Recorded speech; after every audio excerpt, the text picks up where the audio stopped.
It's a pre-UT Balls game chit chat. Go Balls. And yeah, you owe me one, which is why you're here. I would have come either way, man. That's why I invited you. People who I can trick into it that say no immediately, I just go, okay, never mind. But people who say yes, I'm like, yeah, this guy will come anyway. It's like the dollar bill on the fishing pole. Yeah. You gotta be walking down the sidewalk. Mine's just a crappy vlog. Yeah. I'm like, here, follow my vlog, awesome, man. Vlog. Awesome.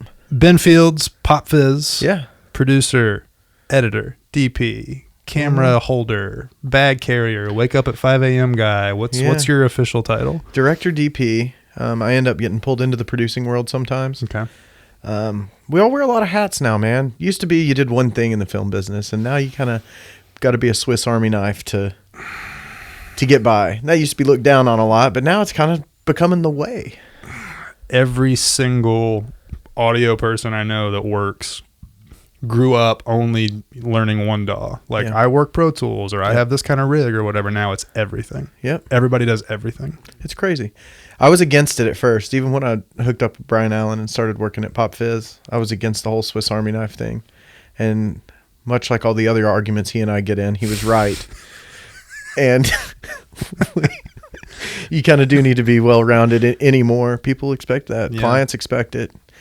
And, you never know when your number is going to get called. Yeah. So you need to be able to do the job. Well, you guys are all insanely talented, and I have the good fortune to work on some projects with you especially. Yeah. And have really enjoyed, I've always enjoyed Pop Fizz, but I really enjoy working with you. And of course, that has led me to think, how did you end up where you are? And to piggyback on that, if you were going to do it all again, what would you say to yourself as you were getting started? Okay. I started, theater performing was like my go-to when I was a kid, all the way up through high school. Went to the University of Tennessee as a theater major, hated school still. So I left and moved to LA when I was 19. You actually did it. Like, a lot of us threatened it. Yeah. Like, I threatened it to my parents all the time. Yeah.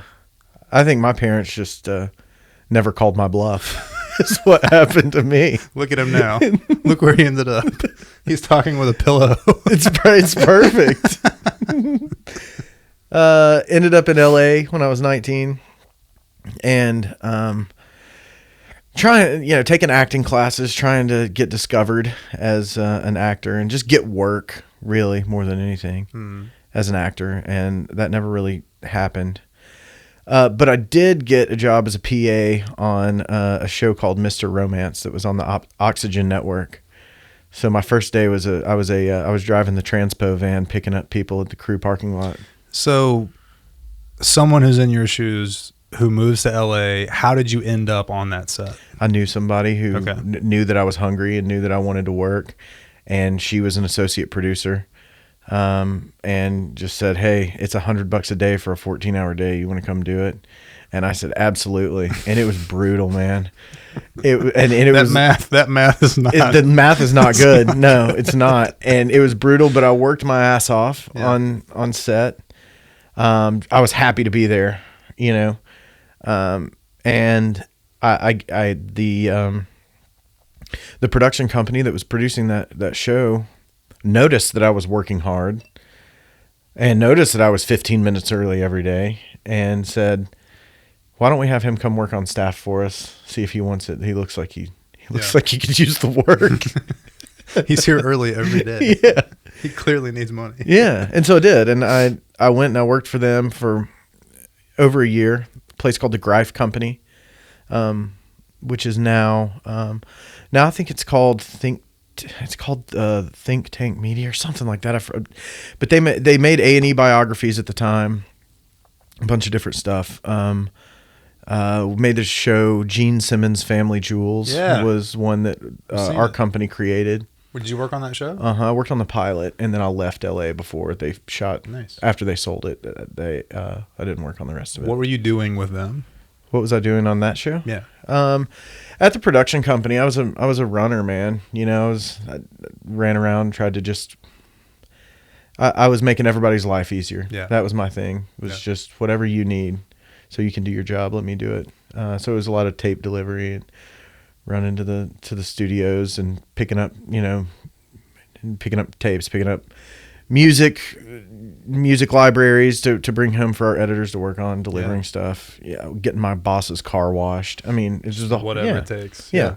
And that was it. And then, so I moved back from LA and I didn't know, I mean, I was rudderless. I didn't know what the hell to do, but I had to leave LA. I was 21 years old at the time. And you can't make $500, $600 a week and live in Los Angeles. God, especially anymore, man. Yeah. I don't know how people do that anymore. Yeah. I didn't really have any skills and so I decided to go to film school. I said, I'm passionate about the film and television business. I really enjoy it. I enjoy being on set. I have some experience in it. Why not try it out? So I did. And went to film school at a place called Carolina Film Institute in Greenville, South Carolina. Got that done in 2 years. And then started working with a guy, again, friend of the family, guy named Michael Underwood, took me under his wing as kind of his whatever. I knew how to edit. I knew how to run Final Cut 7. I knew a little bit about camera work from film school. I mean, I knew the principles behind it, which, I didn't have a lot of practical knowledge. We worked on film a lot instead of digital, and it was kind of the switch from digital to video.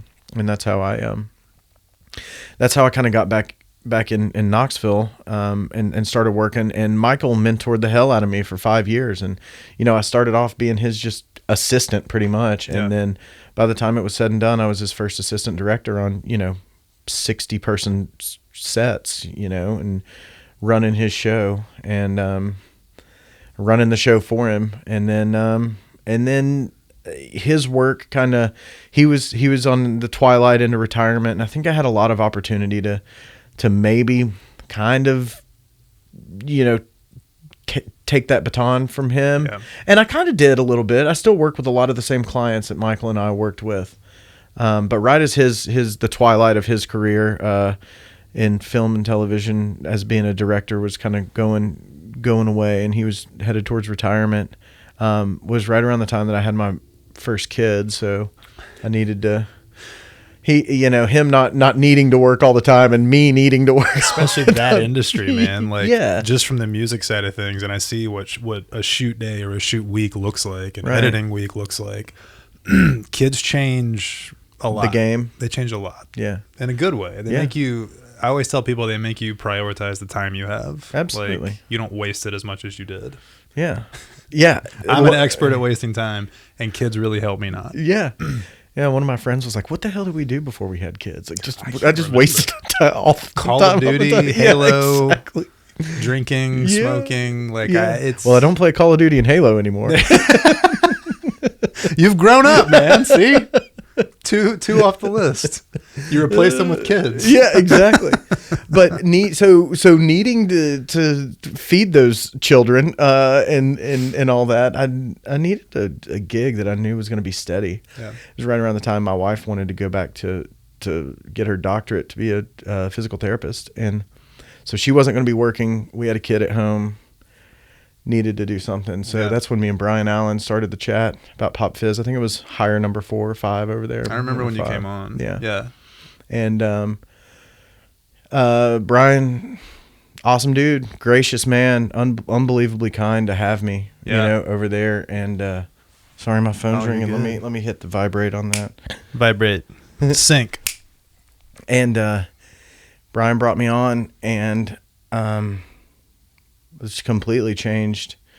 His mentality has completely changed the way I work, and the way that the way he runs his business and the way that we do things is completely different than both how I learned how to do it and how I thought it was the only way that it was meant to be done. And so every serious film production I've ever worked with, I noticed almost immediately operates differently.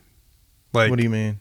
They operate differently from each other. All of the rules are ironclad within the company, and there's a lot of overlap, of course. But like being on set with someone like Brian versus Michael Underwood, what's the difference? Like, what are you coming from, and what are you having to learn? Yeah, so like working with Underwood, who came from more of a film background, everybody had to be buttoned up 100%. There was no, you wouldn't have been there if you weren't good.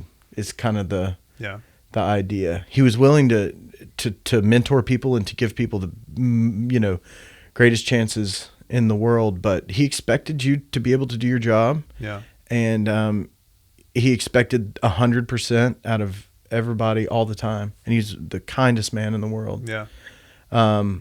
Never once heard him raise his voice, get upset with anybody. But also he was the director, and he was the only one that was talking to the talent.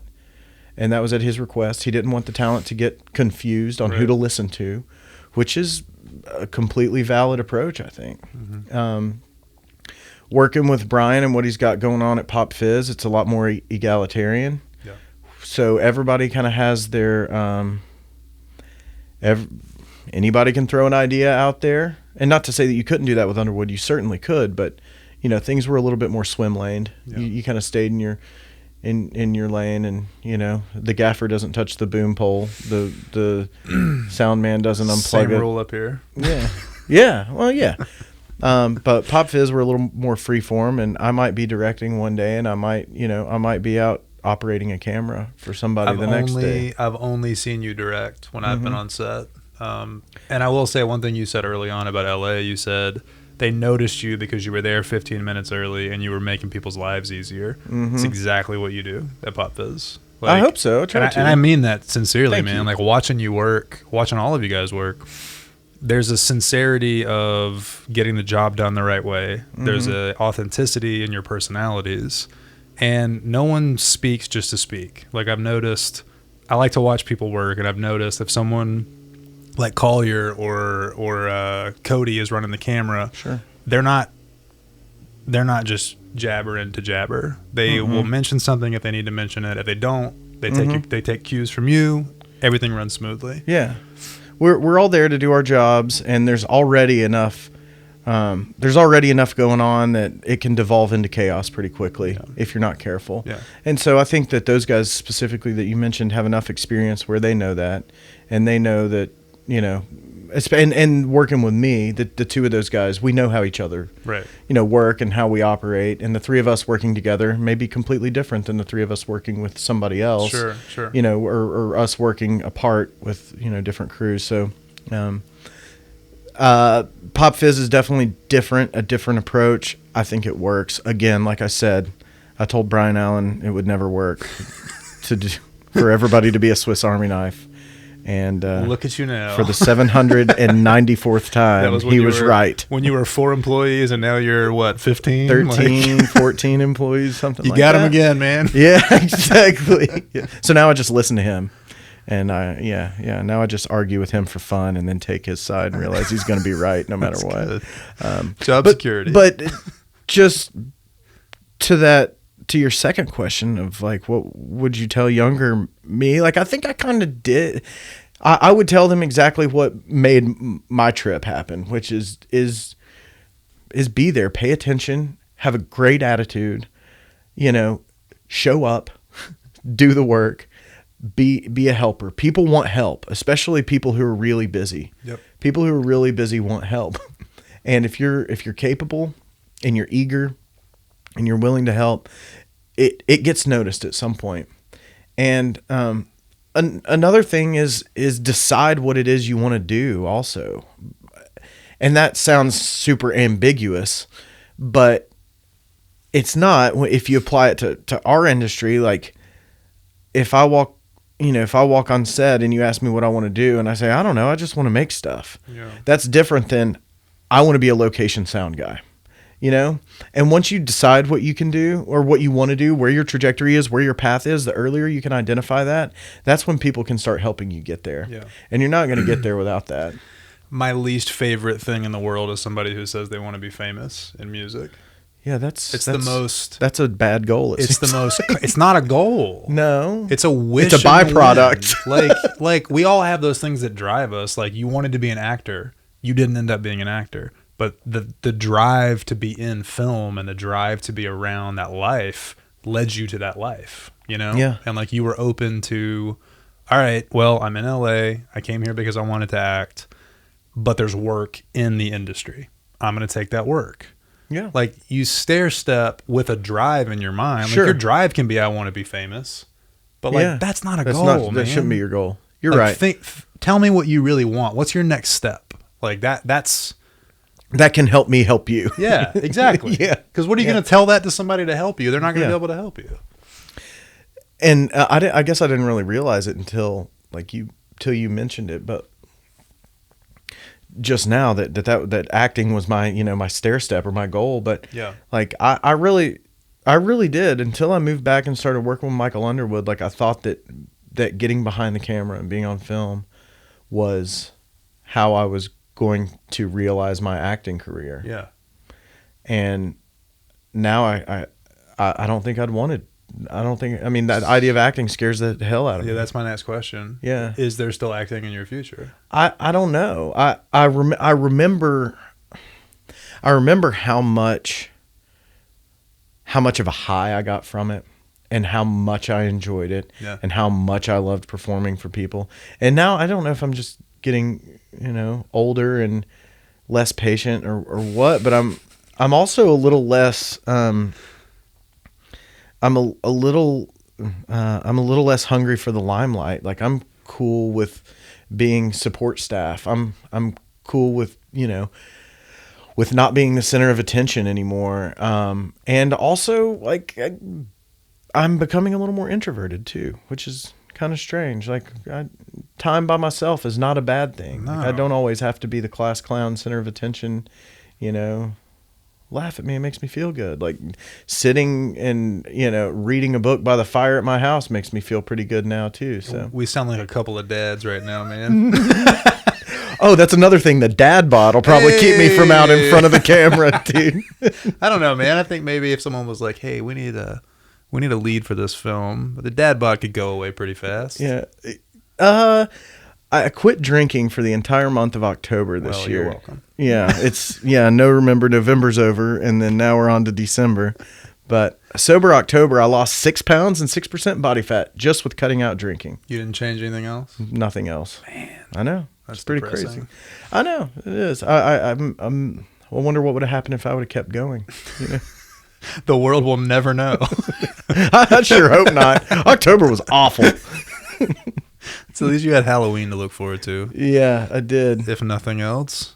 All right, man. Well, thank you for indulging me with your story, because everyone I've had here has been in the music industry. Oh, so yeah. It's really nice to have someone on your side of things. Yeah, thanks for asking. I can't believe anybody would ever be interested in my story. I've been waiting for this day my whole life. This is part one. There'll be many more. Before I leave, I have one more question. Yeah.